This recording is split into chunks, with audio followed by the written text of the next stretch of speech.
So this is a handy dandy handheld vacuum cleaner, but what makes this really nice is you can take this off, and then if you need a blower, you just put one of the attachments on the other end, and now it's a handy dandy blower. I do IT, so I use tools like this all the time. I'm really impressed with the design for this. This was sent to me so I could test it out and make this video, and it has a lot of really cool features that I have not seen on other blowers. So let's have a closer look and then go through some of the features that this has. So this is everything that comes with it. I appreciate that it comes in a case so you can keep everything together. So here you've got your vacuum brush, many different attachments. You got kind of your wider ones, then longer and skinnier. This is for like an inflatable, kind of fit together nicely. And here is the vacuum chamber, canister, whatever you call it. Ooh, check out this filter. Nice. So it's got a metal kind of filter around. Lock and unlock. Let's go ahead and unlock this. And then you have your other filter here that you can put this underwater if you need to. Let's lock this back up. A little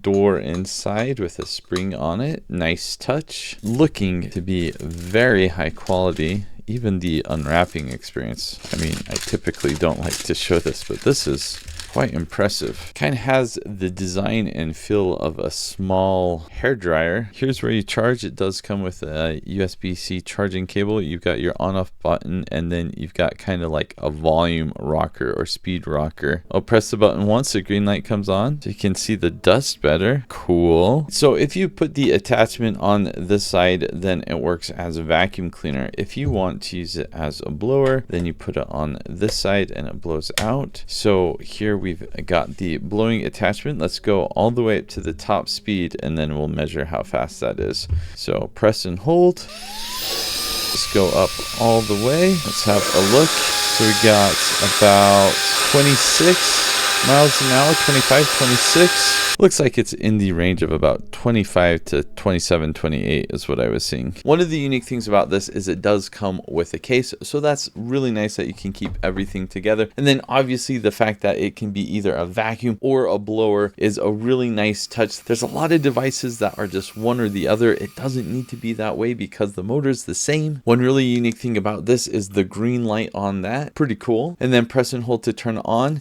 And you do have this screen. That is another unique thing. I should go ahead and point out the obvious. This is quite loud. Now most blowers are, so that's no surprise. I've used some blowers that are less loud than this. Just something to be aware of. And another thing that I don't know if this is unique or just a really nice design, but I'm a really big fan of this vacuuming canister and the filter. Filter is really nice. It's got the metal on the outside and then the paper filter inside. Easy to clean off if you need to, and if you need a blower to help get everything off the filter, you got one right here. Handheld blowers and dusters are things that I use on a daily basis. It's just really nice for around the house. I do prefer vacuums because I'd rather suck up the dust than just blow it somewhere else, but there are a lot of times where you can't vacuum out corners or things like that. That's where the blower comes in handy. Blow it out of a corner and then put the vacuum attachment back on, and then you can get everything you need. This works really well. Really nice combo blower and sucker vacuum.